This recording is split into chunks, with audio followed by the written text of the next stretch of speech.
বিকেল ৫টা ৫ মিনিট জাতীয় সংসদ ভবনের দক্ষিণ প্লাজায় স্বাক্ষরিত হলো জুলাই জাতীয় সনদ, যার মূল ভিত্তি ২০২৪-এর জুলাইয়ের গণঅভ্যুত্থান। প্রধান উপদেষ্টা এবং জাতীয় ঐক্যমত্য আনুষ্ঠানিকতা শুরু হয় জাতীয় সঙ্গীত দিয়ে। এরপর ঐক্যমত্য কমিশনের প্রারম্ভিক বক্তব্য।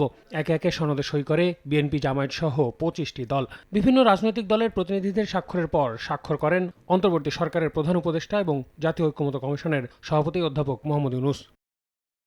এ সময় প্রধান উপদেষ্টা বলেন, দেশ গঠনের দায়িত্ব আগামী সরকারের। তারই প্রস্তুতি জুলাই সনদ। এর মধ্য দিয়ে নতুন বাংলাদেশের জন্ম হয়েছে বলেও মন্তব্য করেন তিনি।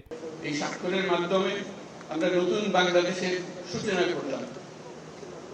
সেটা যেন সঠিকভাবে আমরা যেতে পারি, এটার জন্য আমরা আল্লাহর মেহেরবানি চাই, যাতে করে আমরা এটার থেকে বিচ্যুত না হই।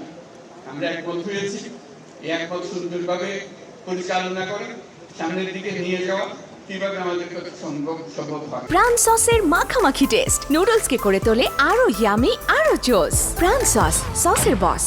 দৃঢ় প্রত্যয় ব্যক্ত করে ডক্টর ইউনূস বিশেষভাবে জুলাই অভ্যুত্থানে তরুণ প্রজন্মের ভূমিকার প্রশংসা করেন। বলেন, তরুণরাই বাংলাদেশকে গড়বে, তারাই নেতৃত্ব দেবে।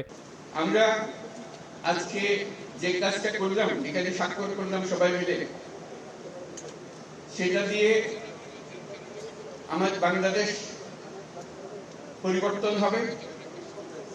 এই পরিবর্তন সম্ভব হলো ওই গণ অভ্যুত্থানের কারণে, ছাত্র জনতার অভ্যুত্থানের কারণে।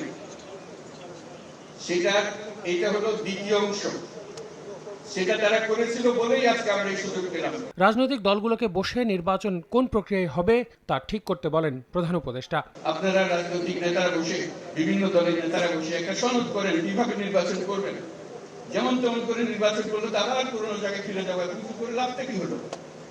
এই কথা লিখে আমার লাভ কি হলো? কথা লিখলাম, কথা মানলাম না, কাজের মধ্যে গিয়ে মানলাম না।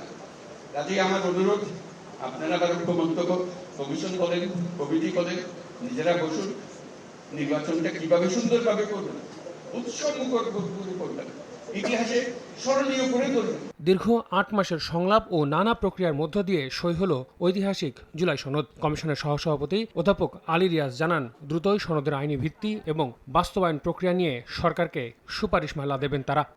আল আমিন তুষার, সময় সংবাদ, ঢাকা।